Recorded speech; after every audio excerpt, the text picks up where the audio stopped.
progress shot. We've chewed out all the bottom of the disjointed elbow. Take a little bit more off the back and over the top, and we'll be ready for patching.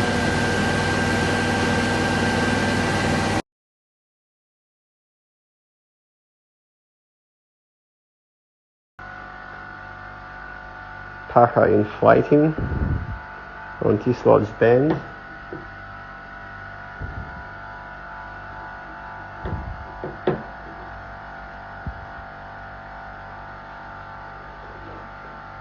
This is a bit of 50mm below the kitchen.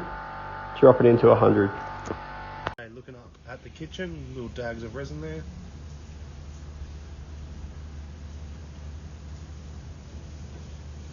Completely sealed up.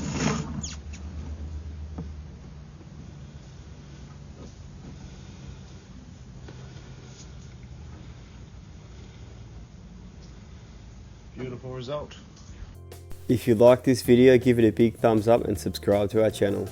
Don't forget to click the notifications bell to get notified when we post new videos.